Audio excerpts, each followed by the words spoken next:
Okay, up front, I want to tell you, due to certain pieces of content that are likely to appear in this episode, my mother is highly likely to listen/watch. So I know how you normally like to just say terrible things about my mother all the time for a goof. I never really got it, but you do you. But this time I would like to specifically request stop harassing my mother this time because she's going to be listening.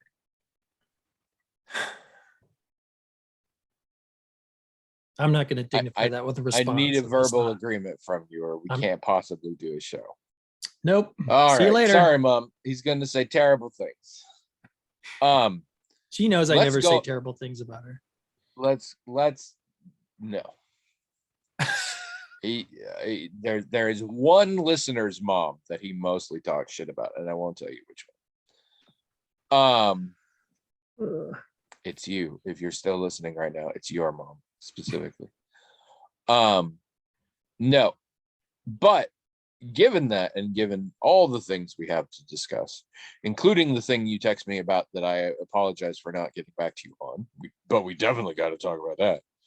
I want to front load it with the reason my mom is listening, and then if she wants, she can stop. Although, as your mom, you're welcome to be here for the whole episode, of course, like everybody. But if you were just here for this little bit of info, then you don't got to spend too long. So, and this is also a very big one, but I have hair in my ear, so I'm gonna fix that. All right, and this is one William already knows about. So, on this podcast, I think both of us, to a large degree, like to be very open and honest with everybody about what's going on in our lives and talk about it. It is not William can be a very private person, but it's not in his nature to be dishonest, certainly, and being circumspect can make that a thing, and it's not in my nature to shut up about anything. It does happen on occasion. Commonly, I think if it's something that doesn't sound like it would be interesting, but also sometimes there are things that I feel like I might have an earlier step before just putting it on the internet. Like telling close loved ones and family about a thing before just putting it on there. So I have been keeping something back for a while, and it was also very who knows for a long time, and then it wasn't. And William and I have talked about it off the air, but I needed to talk to my family about it, and so now I'm here. So let's talk about it. Okay. I am currently enrolled in I guess you'd say, the bariatric surgery program at University of Iowa Healthcare, or hospitals and clinics, or whatever it is, in their digestive health clinic. This is the program wherein either they do a traditional gastric bypass, where they take your esophagus and hook it to your small intestine and just skip the stomach, while making a little pouch at the bottom of your esophagus that can still hold food, but no digestive enzymes. Or the newer sleeve procedure, wherein they just take out 80% of your stomach and throw it away. Before anybody freaks out. Thanks for clarifying that. I was wondering if you'd use it for any purpose. Yeah. Well, they specified in the video. They were like, we are taking this out. It is going in medical waste. You cannot get it back. Like, this has come up. Okay. But also, before anybody gets particularly worried about any of it, I'm not fucking having the surgery. I'm just not. I mean, I'm trying to keep an open mind, and maybe something surprises me at some point. But now that I know everything I know, oh, hell no.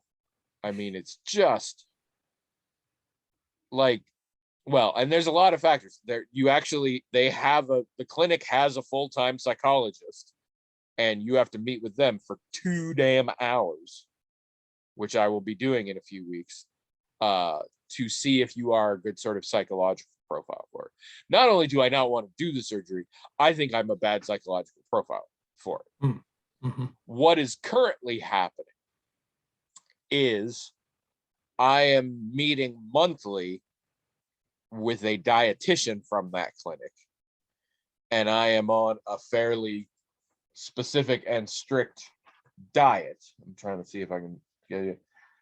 Because this is UIHC, we're not computerized here. We just got a piece of paper. So I fill out half of this every. It's mirrored, I suppose. Half of this every day. And I need to be getting, the goal is 30 minutes of exercise a day. I have actually bumped that up considerably. And I will be meeting monthly until I stop, which there's a lot of things that can make you stop. I mean, you can also just choose not to be there. But from what I have gleaned, my insurance needs me to show up at least 3 times before they'll even think about paying for the surgery. Obviously, if I pay for the surgery, those appointments stop, but then other appointments show up because the surgery has a real long lead in and then a real long recovery. And also, if you go a year without doing the surgery, they say you got to leave. And I assume if the psychologist is like, yeah, this is bad for you, like, I don't know if that triggers me. I kind of hope not, because my current plan is just going to cruise doing this program for a few months until I meet with my primary physician again, because I met with him by coincidence at the end of the week I had scheduled for my first meeting. And so I kind of just want to see how things go. So I'm hoping that's what'll happen, but we will see. This has, I think a lot of people, for people who don't know this, I've been 400 pounds pretty consistently. Like, it's been a pretty stable weight for lots of years, probably like a decade, maybe not quite that long, but, and I mean, I haven't seen 300 since maybe high school. I don't even know. So I'm a big boy. And I work at dealing with it. I always have. I haven't really stopped, and it's ups and downs. I get real serious, and things happen. Like, I get diabetes. And weirdly, what shocked me into doing something about it wasn't the threat of diabetes. I knew it was coming. It just came, and then I was shocked into doing better. And I did for a while, and then I didn't. And sometimes it relates to food, sometimes it relates to exercise, sometimes it's a combination. And I get better, and then I kind of slack, then I get worse. And it's never too terrifying. It was bad enough eventually that we had to add in a new medication, but it's a great medication. I love it. It's called Victoza. Highly recommend it. But it occurred to me recently that I have been really actively working on this for 25 years or so. And it has its ups and downs, but even at my best, I'm never in like the ideal, like where we want to be. It's always like, you're making great progress. Oh, now you're not. Like, I'm never near the goal. And in theory, even if I'm trending in the right direction, that shit's still damaging my body. So I'm like, I've always said that the bariatric surgery was an absolute last resort because I hated it on a variety of levels. I hated what it represented socially and politically and just philosophically. And of course, personally, I had a lot of issues with it. Terrible idea. But I was like, you've tried for decades to do this right and not done it. So maybe you got to pull out the nuclear option. And my doctor also came around over time. He originally was like, "You interested in this?" And I was like, "I am never interested in this. Like, that's cool. I'm not too big on it either." And then over the course of like 15 years, he's now like, "Oh, maybe you should check it out." So I was like, "Okay, I'll actually." He said that I think in April, and I was like, "Okay, I will seriously think about it."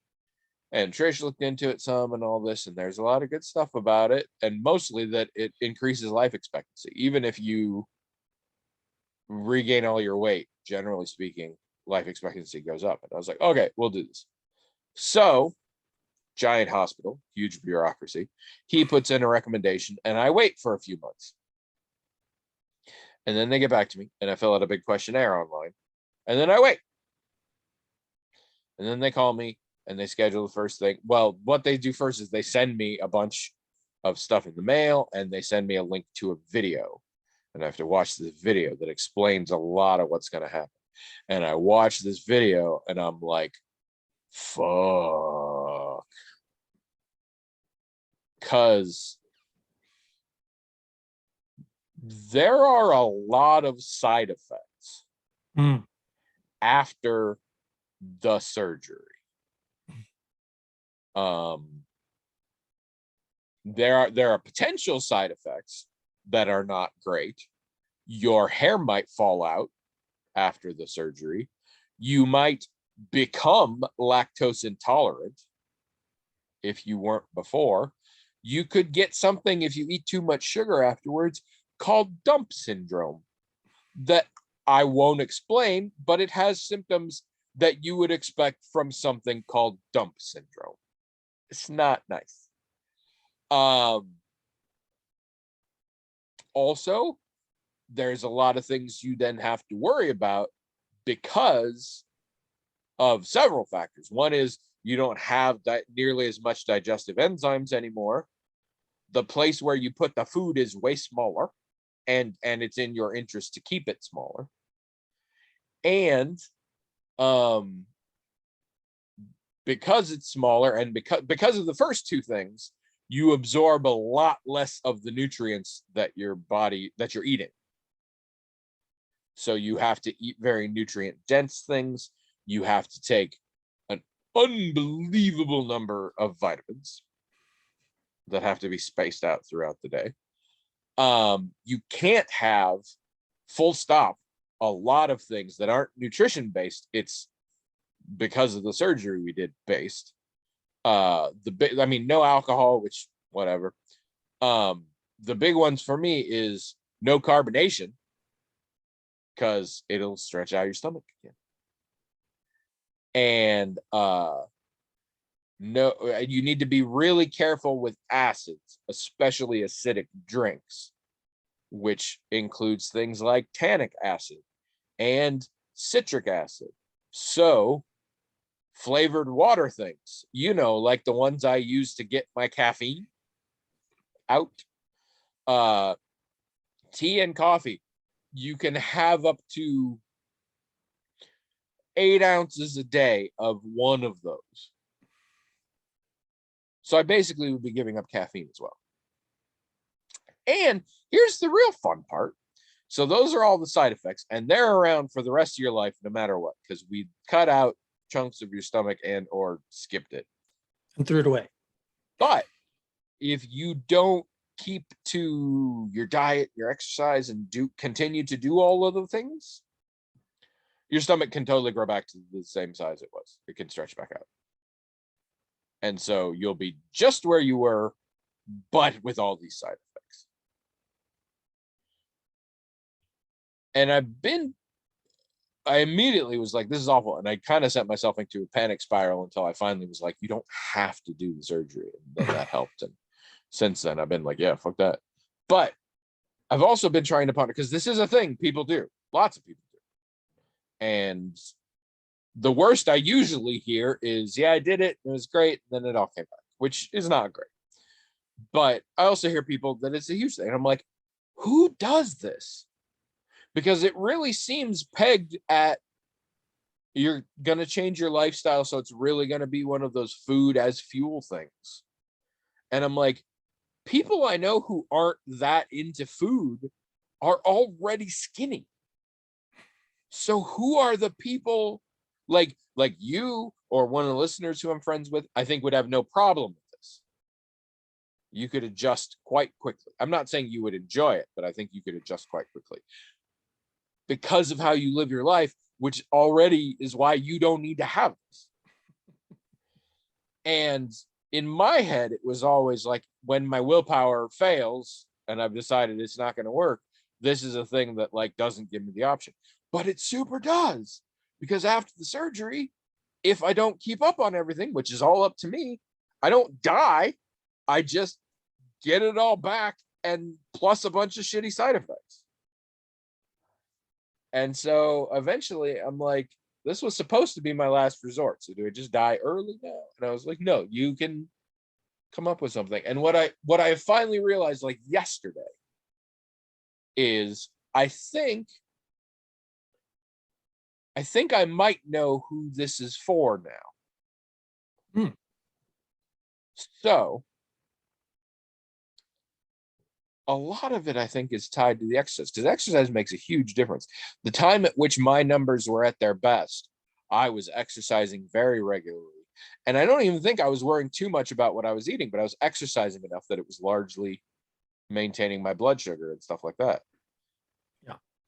And because okay, let's break it down. Here's that the program a whole as a great, I am learning a lot of lifestyle things that are going to be very important for me going forward. But the surgery itself, as near as I can tell, has one purpose. It makes you lose a bunch of weight over the course of roughly a year to 18 months. Not permanently, it just makes you lose it. And I'm like, so do people really, what's the difference? And then I realized there are a lot of people for whom excess weight is such a thing that they basically can't exercise very easily or do the basic things that they need to do to like really exercise. And that's not me. I may be lazy, I may be fat, but I can do a good workout. I mean, I have to be willing to do it, but physically I am capable of it right now. Sure. So I don't want to do this. But in the meantime, I'm learning a lot of things and it's being very good. I started, today is my 9th day on the diet, and I have stuck to it quite well. I have cheated a couple times in very sort of small ways, and it never had to do with hunger.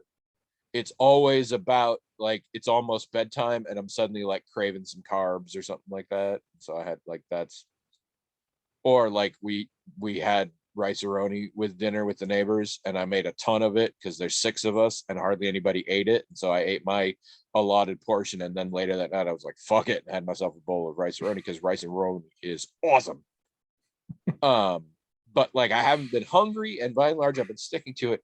It's very fun. So most of my life, I don't like diets in general, but most of the time I have been in that situation, it has been focused on carbs, which is a good way to go. We have been lied to for decades over sugar and other things like that, and also the role of fat in our diets. There are various types of diets, some of which are very different from each other, that can all have good effects, but watching your carbs is a critical one. It's part of why keto is so big and Atkins was so big. And it's also very key to being diabetic. You got to watch those carbs. This is not that diet. This is a good old-fashioned balanced diet. This is, everything is broken down into carbs, fats, proteins, and non-starchy vegetables sort of get their own category. And I get they call them bubble sheets because there's little bubbles on it. I get so many bubbles of each of those things per meal. It's not the same per meal. Like there's no vegetables in my breakfast, but like, you know, like for example, for breakfast, I get 2 carbs, 4 lean proteins, and 4 fats. And then various foods are either one of these, or in some cases they double up, like an egg, 1 protein, 1 fat. What this has created for me is I have to be much more restrictive about what I eat, and I am eating a lot less, which is still, I'm really impressed at how much I'm not hungry for that, because I'm eating a lot less.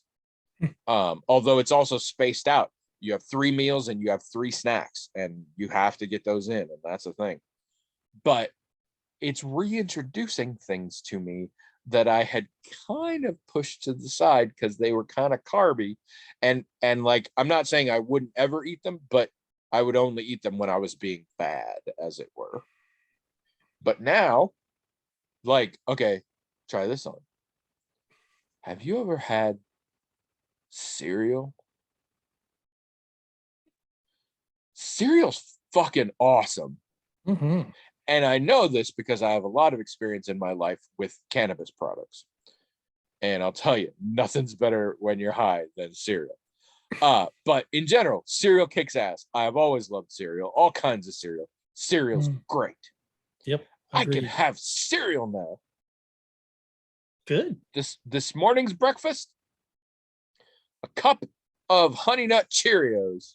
I also have Special K with red berries, and I'm gonna switch it up next time I go shopping. Cup of Honey Nut Cheerios, 2 eggs scrambled, and 1 ounce of this deli meat pineapple smoked ham that's really good that I chopped up and I put in there also. And then because the ham was a lean protein, I have 1 fat left. So rather than just having to do a little thing of cooking spray, I actually got to cook these scrambled eggs with butter. And that was my breakfast. And that's a lot of breakfast. And it's tasty. That is a very good breakfast. That's like what they show in the cereal commercials. Right, right. Breakfast. And so I am doing a lot of that. Also, one that just popped into my head yesterday, and so I did it today for lunch. As part of my lunch, not all of my lunch. You know what I had? You're gonna like this one. What'd you have? Peanut butter and jelly sandwich. The bread was 2 carbs. Peanut butter is a little fucked up. It is 1 protein and 2 fats. And the jelly is a carb. But this was a tablespoon of peanut butter and a tablespoon of jelly, which is plenty for a peanut butter and jelly sandwich. It is. And I still had a bunch. I actually ended up having some sliced chicken by itself, because the end of the thing, I'm like, I don't have a lot of fat left, but I have a lot of protein I need. So I did that, but it's tasty. And a bunch of vegetables. I'm eating a lot more vegetables and a fair bit of fruits. It's not required, but I kind of try and get them in. And also this is the time of year for it. So, and you have 3 snacks a day, and specifically this clinic, they are milk snacks, which is to say they are whey-based protein snacks. Although they have suggestions of if you're lactose intolerant, or if you're, but like, you can do alternate milks and things. And there's a few different options. String cheese, half a cup of non-fat cottage cheese. That's a fun thing to discover. I love cottage cheese, and I have learned non-fat cottage cheese is of the devil. It's really real gross. Low-fat cottage cheese, great. Non-fat cottage cheese, gross. But it does mix well in scrambled eggs, so I've been doing that occasionally. But the big one is a non-fat Greek yogurt with X amount of protein and below Y amount of calories. I don't remember. All I remember is they had suggestions. And one of the big ones is Dannon Light and Fit Greek yogurts. I now eat 3 of those a day. I go to the store and I buy 21 of them. It's kind of crazy, but I love them. And they got a bunch of different flavors. And so let me tell you, that helps the day. 3 times a day outside of my meals, I eat one of those. That makes a big difference too. So that's been pretty awesome. I have allowed myself 2 pops the whole time. I had one. There was one day that I looked at the information and I figured out I could eat KFC for lunch. And I did. And I probably won't do that very often because I was allowed to do it. But as it worked out, it was way less filling because I couldn't eat much of it. And so that day was a little off. And just kind of a pain trying to juggle all the different information there. But that came with a drink, so I just had it. And then today, because I've been kicking ass, I rewarded myself on the way back from an errand I have to do. I went into the Come and Go and I bought a Diet Mountain Dew or a 0 sugar Mountain Dew. And I'm not too worried. I'm trying not to do it. And I'm trying to ease up on the other stuff too. But most of that is about, again, post-surgery stuff, which I don't intend to do. So I'm not super worried about that. I am trying to drink more plain water, which means some of you won't remember this. Most of you maybe, because we didn't used to videotape that, but William should remember this. The extreme gulp is back. Yep. 1.5 liters of very well insulated space that I only use for water. Longtime listeners might have remembered hearing the ice, in it Yes. when you were using it. You could hear it on the podcast. Yeah. I don't know that you can hear right now, but yes. So Back I in the brought day. that back out. That's a big thing now. It is funny because you're not supposed to drink any fluids while you're eating. And in fact, because post-surgery, it's actually 30 minutes before you eat and 30 minutes after you eat, not at all. They've said for now, just work on not drinking while you're eating. But also, you have to drink a lot of water. You have to drink 8 cups of plain water a day. Sorry, I said that wrong. You have to drink 8 cups of plain water today. So you have to drink an incredibly small amount of water. For a lot of people, this is tough. I have friends, they're like, I'm not sure I drink that much. I fucking drink, that's 2 quarts of water. I might drink that before I wake up in the morning. I'm not sure. I definitely drink that much before I eat breakfast. I drink many times that amount throughout the day. That's insane. That's nothing. Nothing for me. So that part's easy. And then we come to the exercise, which I started later. I started it this Monday. So today was my 3rd day of doing it. I know that math doesn't work, but that's a different story I have to tell. But I have now done it 3 times. And what I did, because I no longer can go to the fitness center at Trisha's work, they had to move it and they're putting it in a place where it's not secure in a way that they can let non-employees go there. So that's out. And I didn't want to go back to my gym because I didn't really like my gym. But I needed a thing that would give me a treadmill and some weight machines and a patch of ground where I can do my core stuff and my PT and all that. So after a little research into it, I have joined Planet Fitness. And Planet Fitness pricing is way more weird than it was when it opened. Is that near you? Is there a Planet It's in Fitness Sycamore Mall. It's in the back of Sycamore Mall. Right. So it's quite close. But it used to be, I think, $10 a month. It's great. That was their whole gimmick. You can still do that, but now there's a lot of caveats and you have to sign up for like a year at a time and all that. And I was like, I don't want to do that. And meanwhile, their super fancy version, their black, they call it Black Card, which I'm like, you're Planet Fitness. Calm down. You're not American Express or Carvel ice cream cakes. It's basically $25 a month. And it gets you all the bells and whistles, like all, they have all the optional tanning booths and massage chairs, and you can do that. I can bring a guest anytime I want, and I can use any Planet Fitness in the world, which just means here, but still, there's a bunch of them throughout the U.S. and some in Canada. And I don't have a contract; I can stop whatever. And that is, for those of you who don't belong to gyms and things, that is still considerably cheaper than any gym in town. And any gym in town is going to be way more contract based and weird stuff. So pleased about that. So now I go, and there's a fair number of people there, but it's really big. So we're not really near each other. And it has all the stuff I need. So I go and I do 30 minutes of treadmill at 2.5 miles per hour. Traditionally, when I would work out regularly, it was 20 minutes. I decided to up it to 30 minutes. That's been a bit of a trip. And then I spend about 10 minutes doing the floor work, doing all the PT things, all the things, make sure my back don't hurt, all that kind of stuff. All the stuff to work on my core. And then I do weightlifting every day. What I have settled on is I do 3 weightlifting exercises every day. And I alternate. One day is upper body, one day is lower body. And I'm just going to alternate forever. But crucially, if I didn't mention before, this is going to be 7 days a week. Wow. I'm not ever not going to go. Huh. There will probably be exceptions for holidays and stuff, but they're open 9 a.m. Monday, or sorry, 5 a.m. Monday to 9 p.m. Friday. They're open the whole time. And on Saturday and Sunday, they're open 7 to 7.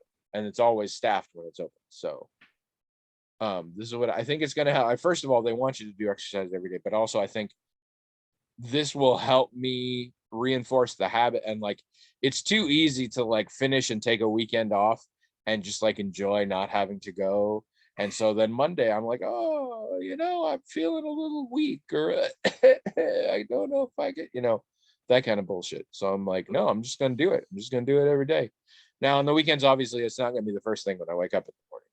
I think it's probably on Saturdays. It's going to be after we go to the farmer's market, come home, then I'll go.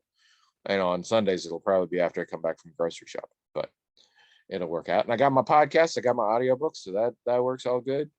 I'm pretty pleased so far. So we will see how that goes. Sounds like a good plan. It's so, as we all know, let's basically call it what it is. I'm retired. Neither me nor my spouse intend for me to ever get a job again. So I'm retired. And I have things I got to do. I definitely got things I got to do. I've got medical appointments, my therapist, this podcast, social engagements, and chores. I got lots of chores and things and other stuff going on. But my schedule's really flexible. Like, I have remarkably few things that I have to do at specific times. And I'm really trying to get into harnessing that.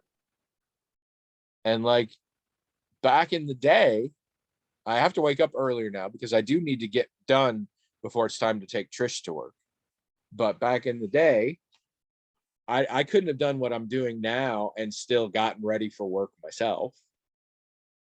And on the weekend, I would have been so glad for the weekend that I'm like, oh, I'm not going to waste time doing this or whatever. But like I have, and the diet is fine, but it is a little more involvement to make my meals, at least sometimes.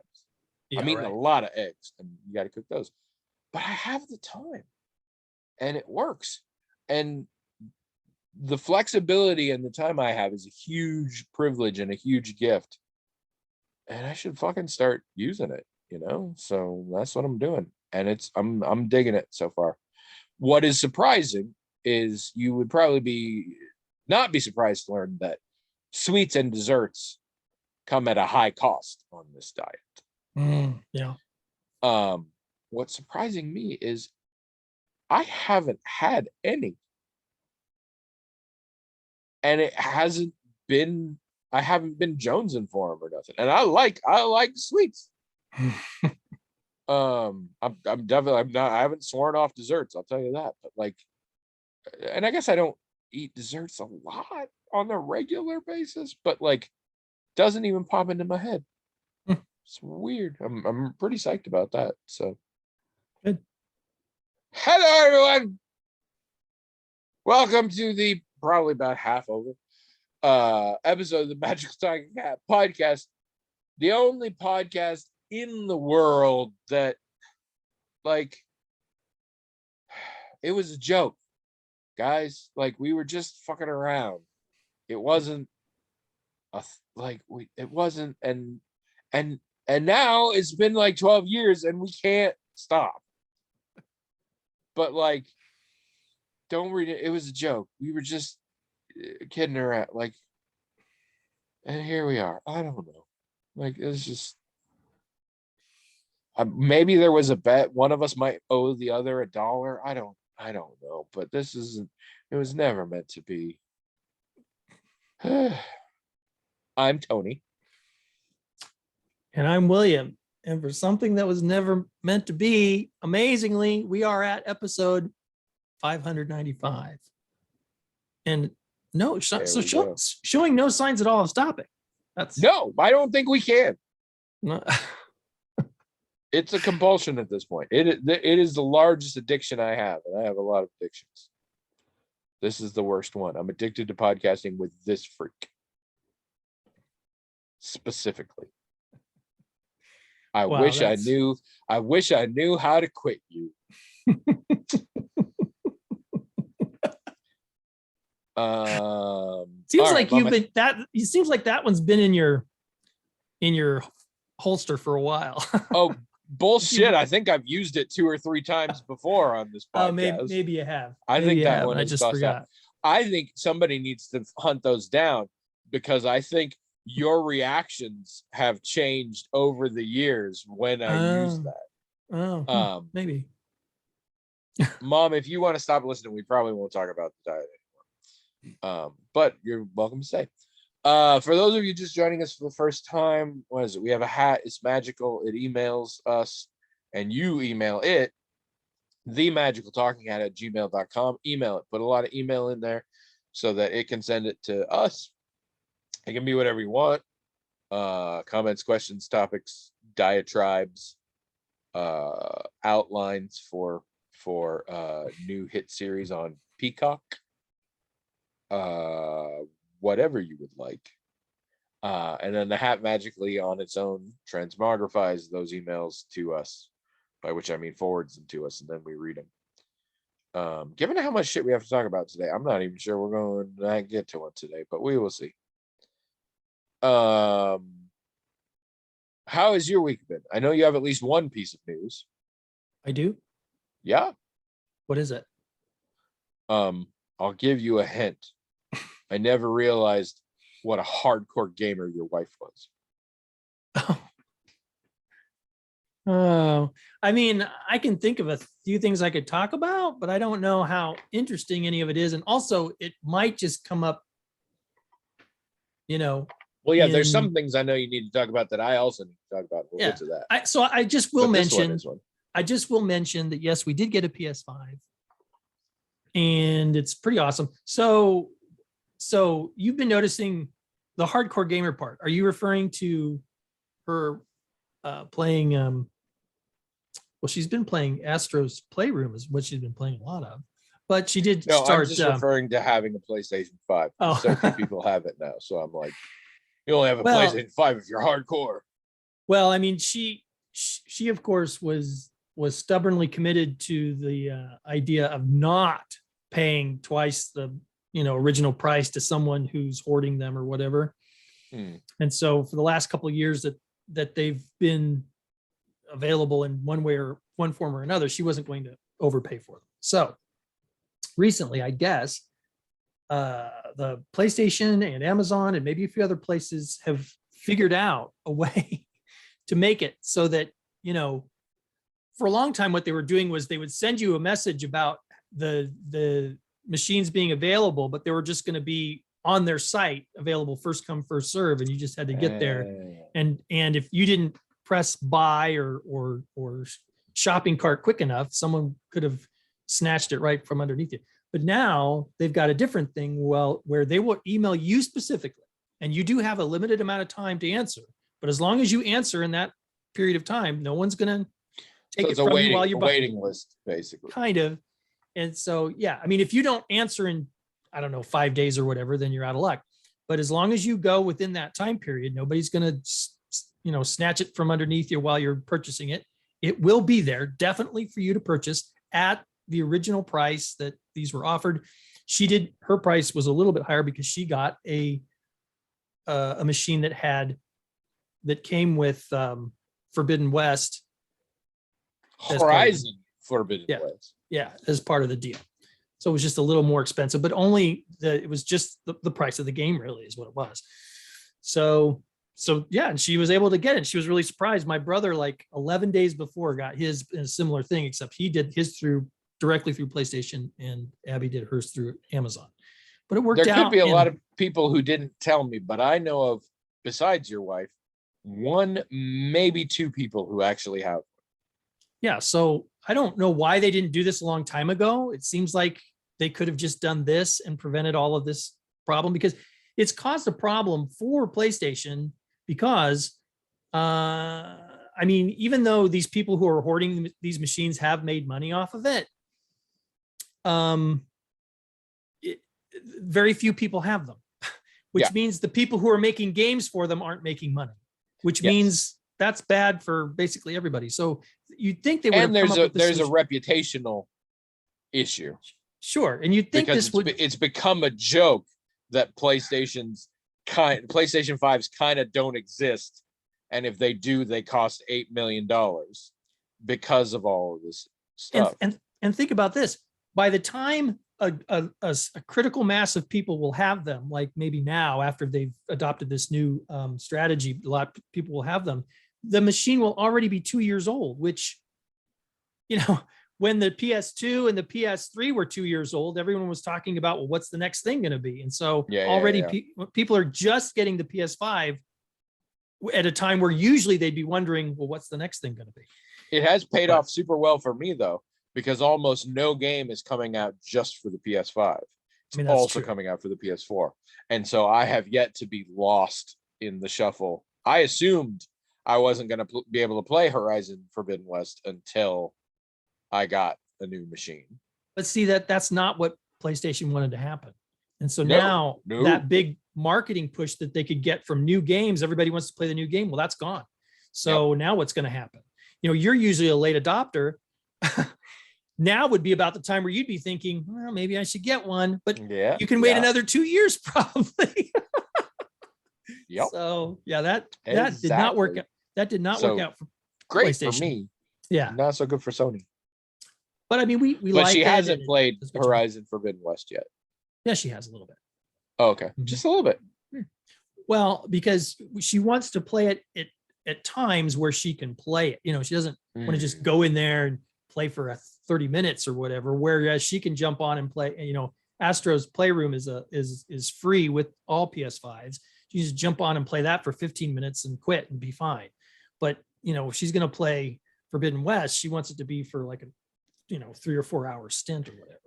PlayStation Plus's monthly free games include, it's now 3 games, and one of them is always a PlayStation 5 one. And I make sure I get it. I put it in my library. So when I do get a PS5, I'm already going to have several games. Yeah, some free games. Yeah. So I'm pleased with that.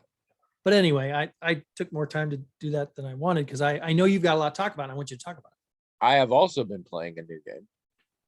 Oh, have you? I thought I would wait longer to get this game, but the internet was so obsessed and wouldn't stop talking about it. And I eventually discovered there could be spoilers for it. And I was like, screw it. And I did it. And I spent $30 because it only cost $30 on the game Stray. For a lot of people. Oh, with the cat, right? The game where you play as a kitty cat. Yeah. Yes. The post-apocalyptic looking game where you literally play as an actual non-anthropomorphized cat in a broken down city populated by robots who act like humans. We have to get that just because there's robots. Everybody has to do it. Of course. And I was like, I got to get it now because there's a story to it, and it's Annapurna, who I love as a publisher. They make great story-heavy, simple games and all that. And I watched some reviews, and then some of them were like going to have spoilers, and some of them said things before they warned about spoilers that I still kind of think are spoilers. Whatever. So I got it, and I started playing it, and I played it for probably 5 hours, which is probably more than half the game. It's a very short game. Oh, okay. Short answer, it's great. Get it. It's wonderful. Longer answer, I like it. I don't love it.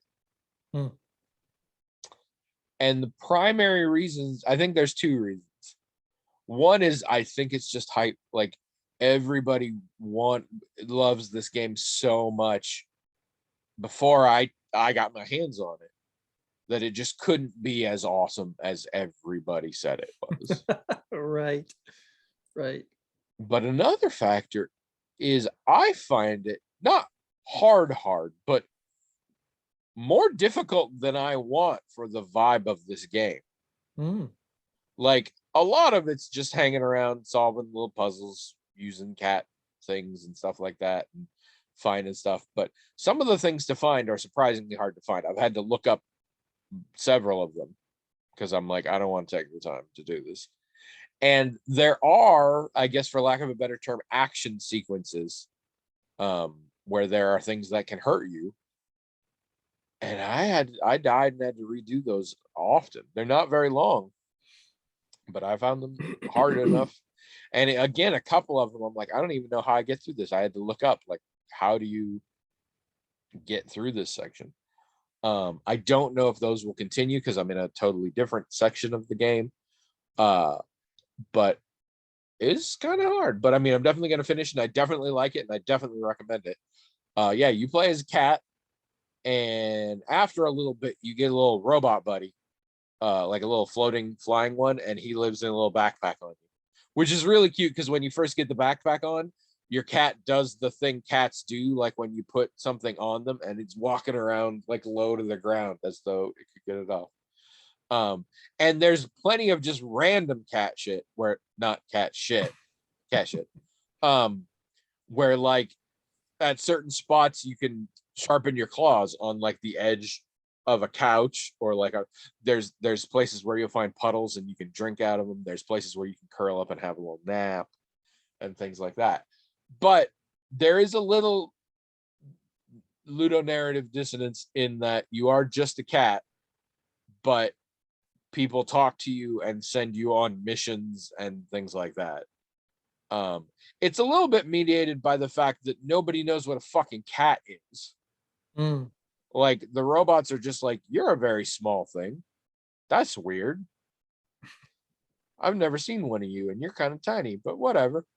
And your robot is translating for you. Like anytime I go talk to one of the regular robots, my little dude comes out and he says what they're saying. Mm. But it's pretty cool, and it looks really good, and the feel of it is good. The music's good. The story's very interesting. A lot of it is helping the little robot find things that will trigger memories because it doesn't really remember what it was doing and all that. And it's only $30, so I do recommend it. But yeah, I've been doing that. Before we go on to our important topics, I have another surprise for you. A surprise for me. I think even for you, I don't think you know about this one. I can't remember. I don't think I told you. So remember, it's Thursday, and I said I exercised 3 times. Yeah. I was not able to exercise on Tuesday.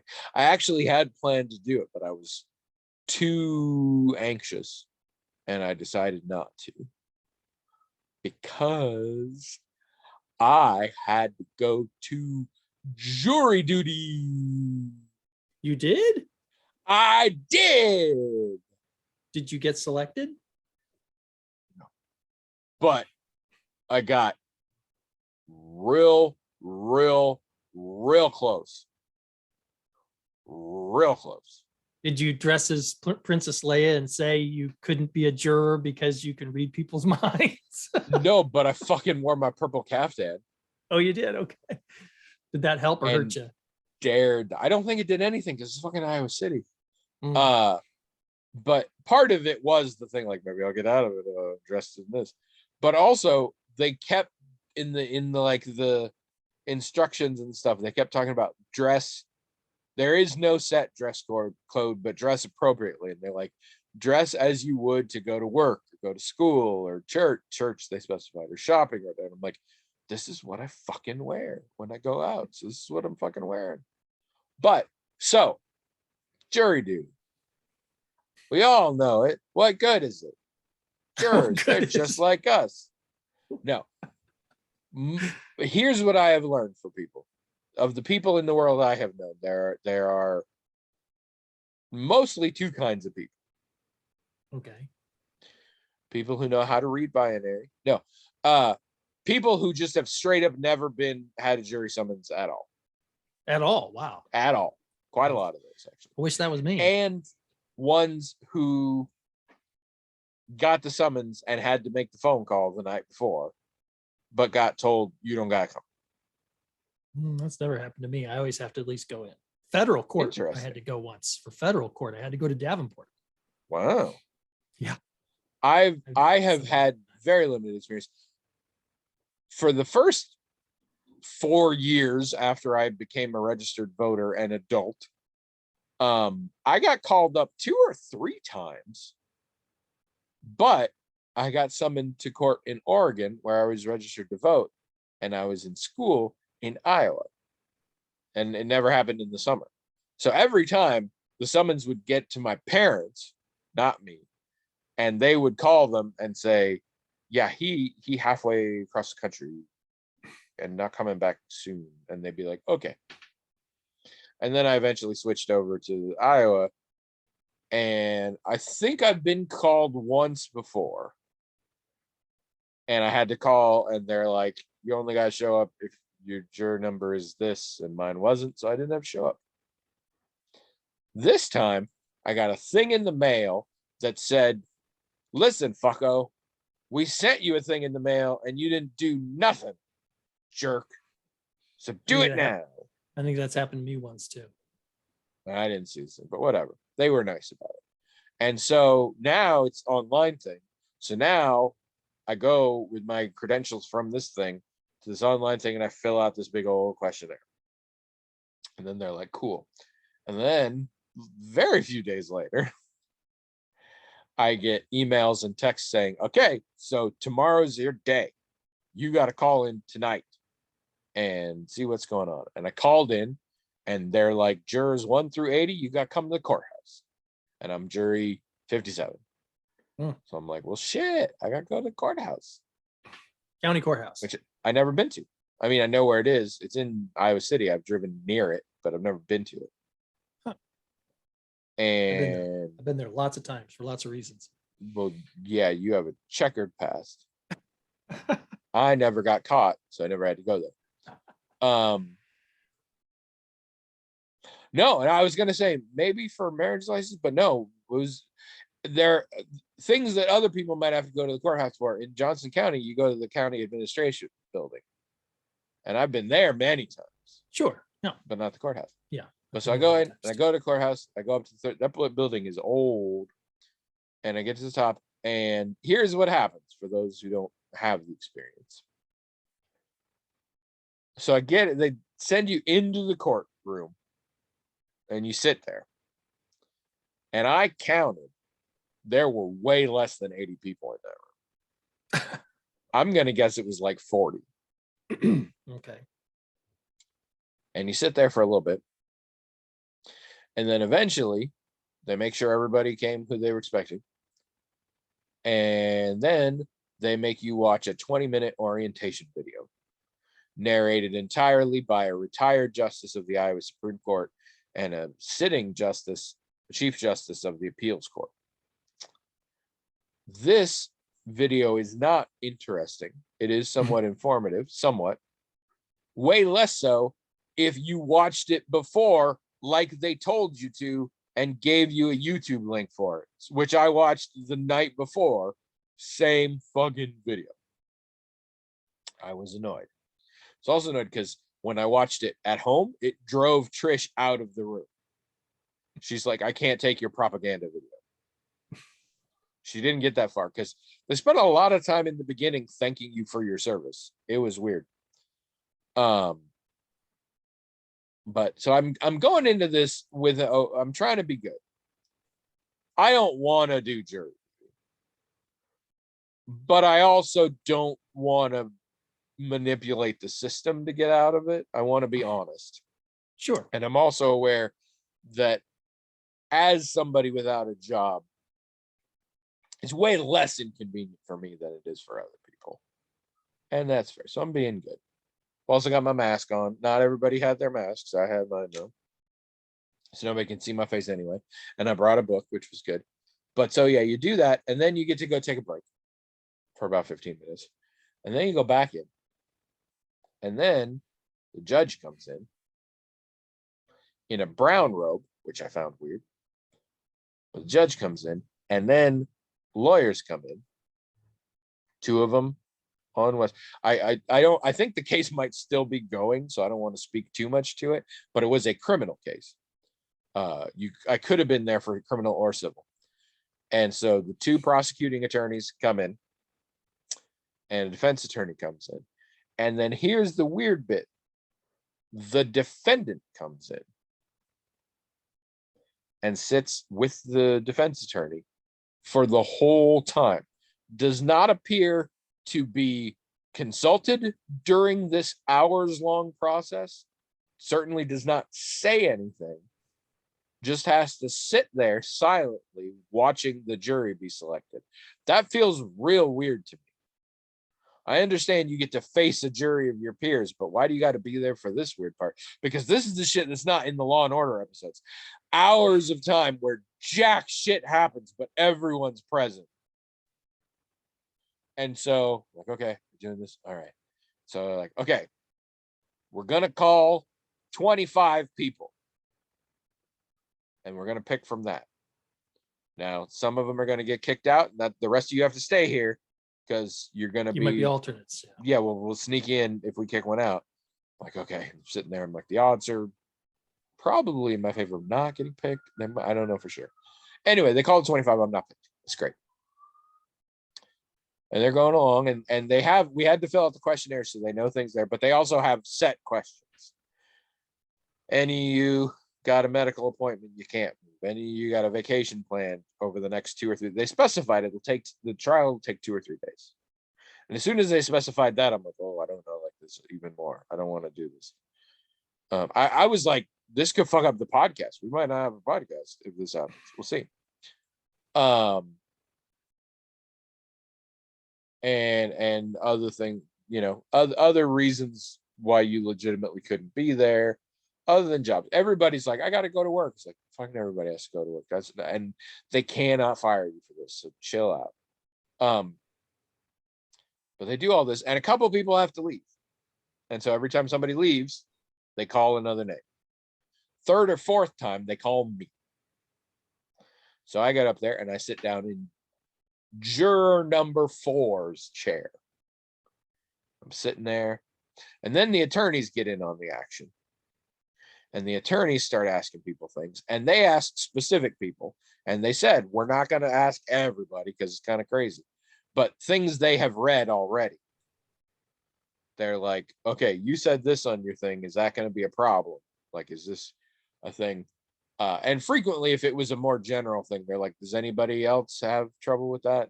No, it's fine. I did like one. There was one guy who, like, because everybody was surprisingly upfront and honest. Like, there were a lot of things where they'd like say something, like somebody was like, have you or somebody close to you been a victim of a violent crime? And this person's like, yeah. And they're like, what happened? And she's like, well, it's 2 of them. One, a friend of mine was murdered, and another is I was a victim and I'd rather not talk about it unless it's necessary. And they're like, okay. And then they say, do you think that's gonna get in the way? Do you think you can still be like impartial towards a criminal defendant and things like that? And she's like, yeah, I think so. And most of the people, if they had a thing that probably could have got them out, they're like, yeah, no, I think I'll be okay. And I was proud of people for that. But then there's this one guy that's like, he works in a correctional institute in the county, which I can see as a conflict. But the judge is like, okay, do you think that you could still be impartial and all this? And he just went, nope. I was like, I mean, I guess that's fair. But anyway, so they asked all the things, and both sets of lawyers passed everybody who was left with cause, which is a thing. So the 25 of us that are there now are good. Now everybody has to leave the room because the lawyers and the judge are going to do some haggling, I guess. I don't know. Weirdly, the people who weren't in the 25 still had to stay, but whatever. So we go out for a while. Everybody's outside the courtroom, which is awkward because there's not a lot of space out there. But eventually they let us back in, and I sit back down in chair number 4. And they say, all right. And then we get about a half hour of this. The prosecuting attorney has stapled to 2 or 3 stapled sheets together that I presume has our names on it. And she makes some notes and crosses something out, writes something, and then she hands it to the court attendant, which is what you have instead of a bailiff now. And the attendant walks it 3 steps over to the defense attorney, who looks at it, consults his notes, scratches things, changes, and gives it to the attendant, who walks it 3 steps back to the prosecuting attorney. Repeat for like a half hour in silence. Incredibly boring. Person that was most bored, the judge. Because the judge is not involved in this process, and the judge didn't bring a book or his phone. So the rest of us are just like, but he's just sitting there counting dots on the ceiling, or I don't know what. So I felt bad for him. But then they finish that and they go up to the judge and they're all whispering, probably about me. I don't know. And then he's like, everybody in these chairs, get up and go over there. I'm going to call 13 names. That's the jury. So we're heading out. And as we stand up and we're shuffling out, the judge says, actually, Mr. So-and-so, you can probably just stay right there because you're on this. And it's the guy who was in number 1 seat. It's like, also, Miss such and such, you can stay there. It's the number 2. And Miss such, who's the number 3. He stopped then. Thank goodness. I was getting real nervous. But I get out, and I've been working this through in my head. This will be fine, whatever. It wasn't until he's calling those names, and I feel my heart rate just shoot up, that I was like, I really don't want to be on this jury. I really don't want to. I was kind of freaking. And then they didn't call my name. And they said, there's your jury. The rest of you can go. And I left. But it was shocking. And it was interesting, but it was more tedious and annoying than it was interesting. You got one step farther than me. I've been called about 4 or 5 times, once to federal court. And where I usually don't get past like you said, they'll have 40 people, but they're gonna draw names 25, and everyone has to stay for alternates. I've only one time been in that group of people that's actually sitting in the jury box where they're going to ask them questions to see if they're going to stay. And that one time the case was about underage drinking. And, they found out that I didn't drink, asked me if that would be an issue. I said, no, I don't think so, but it didn't matter because they didn't want me anyway. So, but I didn't even make it to that part that you're talking about, where they were passing the paper back and forth. Yeah. I was dismissed. Well, you missed out because it's a thrill a minute. And again, the fucking defendant just has to sit there. I do remember that. All of this. Yeah, I remember the defendant being there.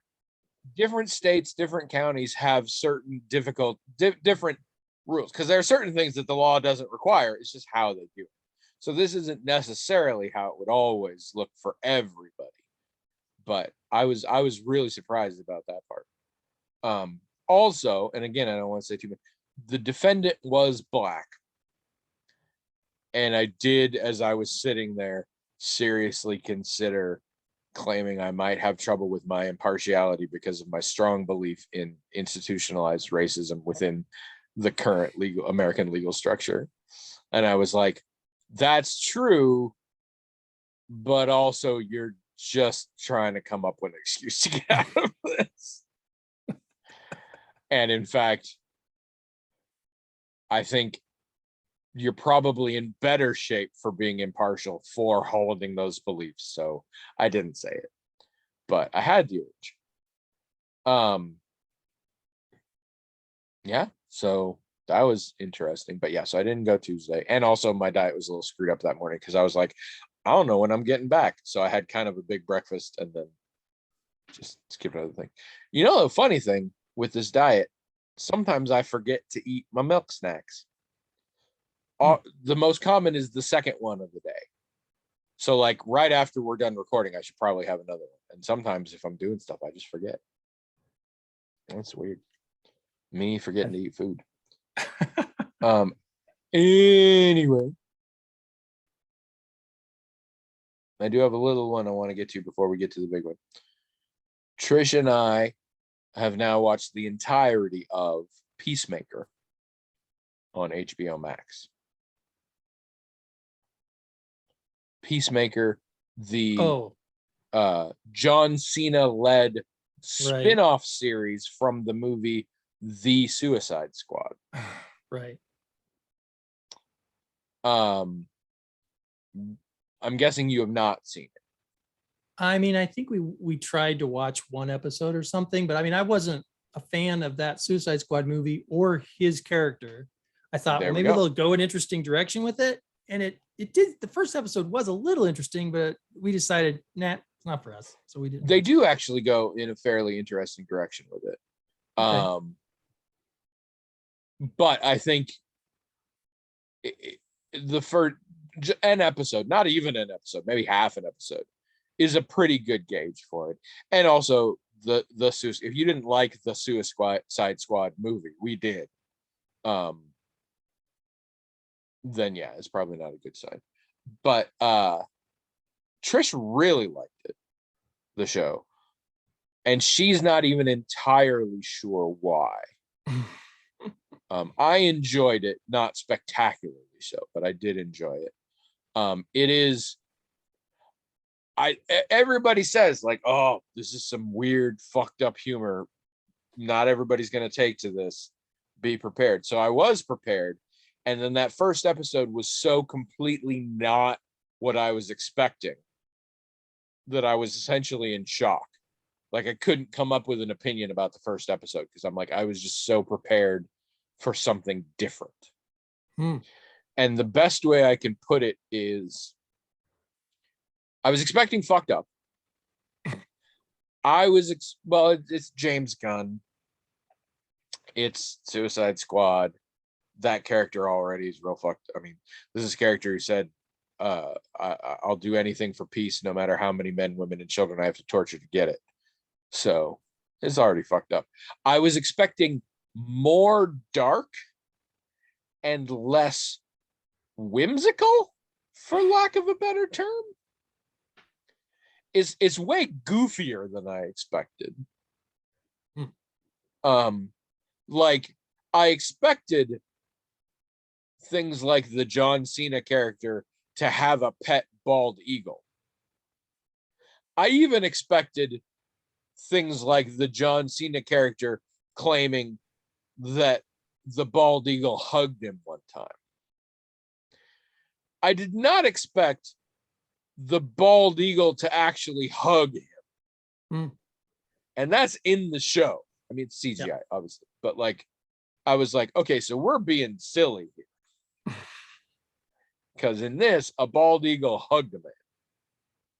I mean, not just any man, John Cena, but still. So that was weird. But yeah, it had some real good performances in it. I really do like it ended its storyline and like satisfyingly, while still having a whole bunch of stuff there to do a second season very easily, but no like cliffhangers or unresolved bullshit. And I want more shows to do that. It has a pretty cool soundtrack if you're into like 70s and 80s metal. It has a real good soundtrack. It also, the opening to the show is every character in the show. Okay, I should rephrase. Every actor who is in more than one episode of the show doing a very elaborate choreographed sort of line dance thing to a heavy metal song that I want to say they made up for the show, but I don't know for sure, called Do You Really Want to Taste It? and it's a weird song. It's a lovely choreography. I get real into it. The song is the biggest fucking earworm since somebody that I used to know. We finished this show like 4 or 5 days ago. I only just yesterday stopped having it go through my head constantly. So fair warning to that, but it is a hell of an impressive deal. So that's fun. Anyway, so yeah, I mean, the Suicide Squad is also on HBO Max. I would say watch that first. If you like that, try out Peacemaker. It'd be weird enough to do. And we have a personal stake in it. One of the main actors in it is an actor named Steve Agee, who we have known for many, many years. He's a comedic actor, and it's just good to see him get regular work. I like him, but nobody ever really hires him for the long term. So that's nice. All right, let's get to the important bit. Sandman. We've been watching Sandman. I know you've been watching Sandman. Let's talk about Sandman. Okay. Have you? I know how you guys operate. You already watched the whole thing? Yeah, we did. All right. Seems like there's something going on inside. Rumble? Two gangs having a rumble? I don't know. I think someone called a little bit earlier and left a message. I wonder if they were outside. That there was going to be a rumble? It doesn't matter. I'm doing this. I don't know what they're doing out there. I'll find out, I guess. Ice Cream Man. No, he's already been through. He came through while we were podcasting also. Yeah, we did. You totally can. I will vamp while you run out and get ice cream from the Ice Cream Man. That's fine with me. Like that now. Seems fair. But, well, for future reference. We did watch the whole thing, yeah. We have only seen 4 episodes. The last one we saw was the introduction of Lucifer, if that gives you perspective. Yeah, that is the 4th episode. Yeah, I know. That's why I said it. So do you have any, I mean, what are your impressions? I mean, I have lots. Let me give you the short one up front. Okay. I like it a lot. I highly recommend it to almost anyone. It has horror elements in it, as the source material did. If you don't like that kind of stuff, you probably shouldn't watch it. But otherwise, I think I recommend it to anyone.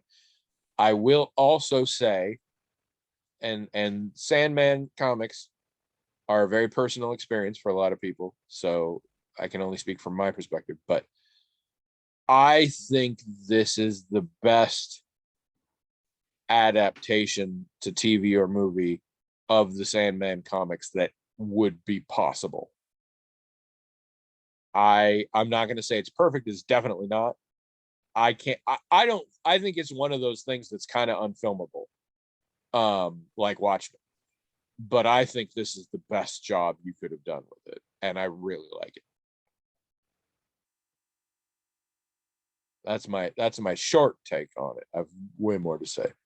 That's my short take. What about y'all? Yeah, we loved it. I thought the reason I know that that's episode 4 was because I took note of it, because I thought that episode was so good. Well, you also might know, because I'm pretty sure it's fucking issue 4.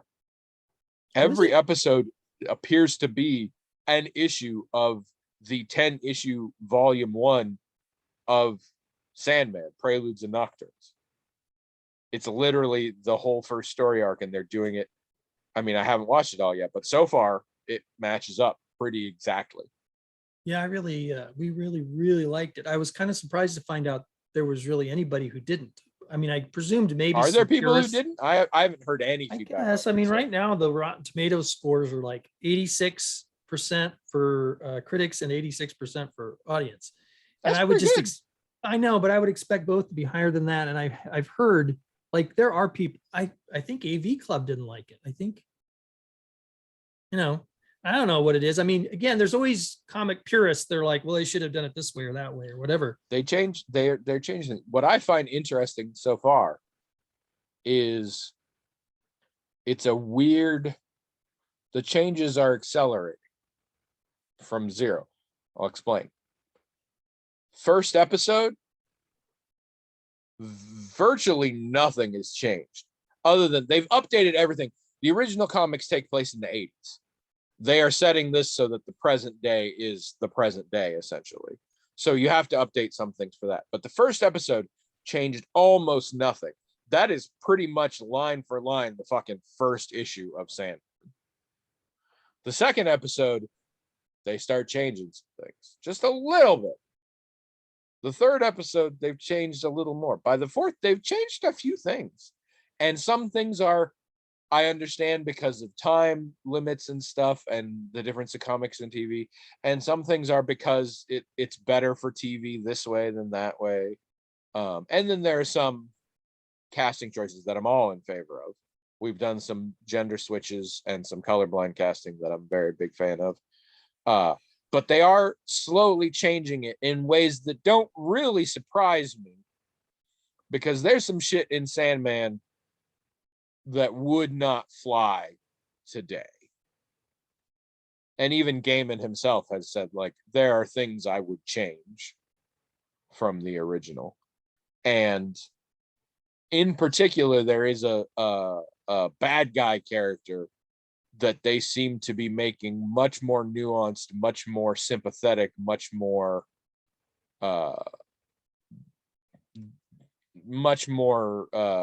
intricate. Like they're definitely creating the character in a different vibe than the original story to me. But I think they're holding to the spirit of it. The visuals are on point. Everybody's doing a great job. A lot of the casting choices are absolutely inspired. As I don't, did I mention on here before that Gwendolyn Christie is the third best person in the world to play Lucifer? Third best, huh? Yes. Who are the first two? Well, Bowie's dead, so he couldn't have done it. But I think he actually was the visual inspiration in the original Sandman. Yeah. And I'm going to assume either Tilda Swinton was busy, or since she got to play an angel in the Constantine movie, she's not allowed to do it again. I don't know. But after those two, the third person is Gwendolyn Christie, and she nailed it. I was very much not happy with her hair and costume. But I think the problem is Lucifer comes back in later arcs. And the initial Lucifer, I think, was a little different than what comes out later. And I think I still think in those terms. So I think that may be part of the problem. It was funny, though, because she towers over everyone in her stuff. And Trish was like, what did they do for that? And she looked it up. She's like, oh, no, Gwendolyn Christie's actually 6'3". Yeah. So she towers over everybody because she just fucking towers over everybody. I think does that make her taller than both of us, or is she about your height? She's taller than me. She's taller than me. Yeah. She's about my Taller than dad's me. height. A little shorter than my Yeah. brother. Taller than me. I will say, I'll talk to you off the air about it. Because I've decided, I haven't mentioned this to Trish either. There is a specific thing about one of the main characters, a tick, an affectation, as it will, that annoys the shit out of me. But I'm not mentioning it to anyone because I feel like it's one of those things that, like, once you see it, you can't unsee it. And so I don't want to ruin the experience for anyone else by pointing it out. But you're done, so I will tell you afterwards. Okay. And I don't know that anybody else has that problem. But yeah, they've done some gender swapping. Lucian is now Lucienne. The Constantine one was interesting. We don't have John Constantine. We have Joanna Constantine. And I don't know if that was an aesthetic decision or if that was because John Constantine already exists in a televised version and we wanted to keep it separate. I thought Jenna Coleman plays John Constantine, or Joanna Constantine, which I would never have expected. I don't know that I think she does a good Constantine. She's very good in this role. And if I came into it not having previous experience with that character, I wouldn't say this. I have no complaints, but it doesn't feel like how I think of Constantine. So that was a little disappointing. But I thought they missed an opportunity with Death and how she was dressed. well, we haven't had Death yet. I haven't got that far. Death doesn't Well, show up until the end, except maybe through flashbacks. But we haven't Till seen Death yet. well, it's not going to be the last episode, I don't think. Yeah. Well, I mean, they may do flashbacks and stuff, but yeah, I think in the comics she doesn't actually show up until the last issue. But Well, I'd be interested to know your opinion because I didn't have a problem with who they cast at all, but I thought if you're gonna make certain changes, why don't you change these things also? They changed some things and stopped at the changes, and I thought you could have changed a little more things and made it kind of interesting. I don't know. Gaiman was very heavily involved, as was David. What's his name? Who also was Goyer. involved in Sandman. Yeah. So And the other guy was the guy who worked on the Wonder Woman movie. What was his name? Anyway, Patty was involved Jenkins. no, the fellow, the guy that worked on the screenplay for. Oh, I don't remember. I forget his name, but he's been involved with it too. I don't know if you noticed. So the character of Rosemary, who gives John Dee a ride, that's the psychologist from season 2 of Ted Lasso, Sarah Niles. Yeah, I had to point that out to Abby because she's so different, and I was really impressed. Well, no, I recognized her face immediately. Yeah. And so I knew it was her. But then as she went on, I was like, is she not British? Because she's killing it with this American voice. So I'm like, one of these two is not. So I looked her up right then, and she is actually British. So this one was the fake one, but she nails both. Oh yeah, she nails the accent beautifully. They fantastic. did a lot of the stuff around John Dee is going differently, and I don't hate that because that was some of the hardest stuff to revisit when I was rereading the comics. But yeah, it's very interesting so far. And yeah, we're digging it. The only reason we're not further along is Trish was really into Peacekeeper, so when we had a chance, we would mostly watch that. But I imagine we will get through it quite quickly. Yeah, I think that's it. I have a lot of stuff to talk about. I apologize for dominating time here, but yeah, Sandman is on Netflix, and as we all know, almost all of us still have a Netflix subscription, even though it is simultaneously the most expensive and worst of the streaming services. And this is why, for things like this. So go watch it, everybody.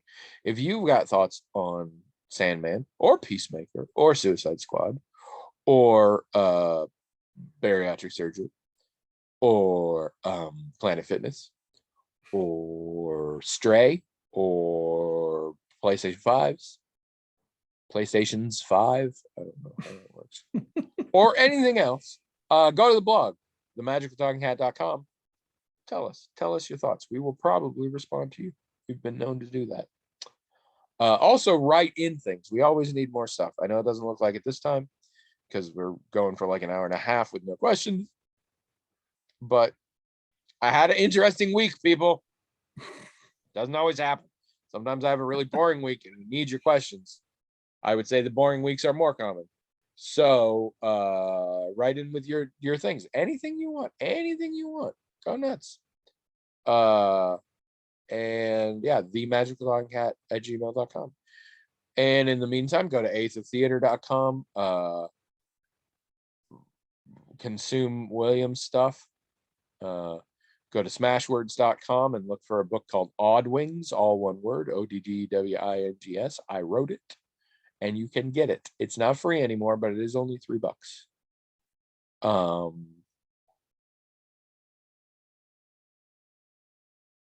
mean, that's mostly it, right? Yeah. Smash that like button. Smash it. Be sure to leave a comment below and subscribe, and I don't know. All the stuff. Yeah, the things the kids are saying. Oh, we're not done. Why not? because I forgot something else. What's that? Saw a movie last night. What'd you see? Good Luck to You, Leo Grand. I've ever heard of that one. It's very new. It's on Hulu. You might be more familiar if I tell you it's the movie where Emma Thompson hires a male prostitute. No? Oh, wow. All right, you missed out. It's a fairly recent movie. Emma Thompson plays a widowed school teacher who basically decides she's going to hire a young man as an escort because basically she's only ever been with one guy, and she basically hasn't experienced sex in any pleasurable way, and she decides she wants to. Of course, we open on her freaking out and thinking maybe it's a bad idea and all this stuff. The movie is very much a play. There's maybe 3 characters in it, and one is not around for very long, and it's near the end. There's basically 2 characters in it, and it all takes place in one hotel room and then one hotel coffee shop. The gentleman opposite her is a young gentleman I had not heard of before. I cannot remember his name, unfortunately. Trish had a lot of conflicted feelings about it, some of them personal, some of them not. Here's what I'm going to say.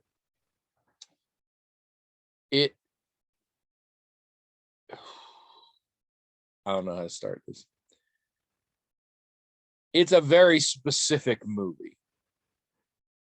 It's a movie that discusses a lot of things involving sex work and people's views on sex in a very specific way that ignores or just mentions in passing a lot of aspects of both of those things aren't covered at all.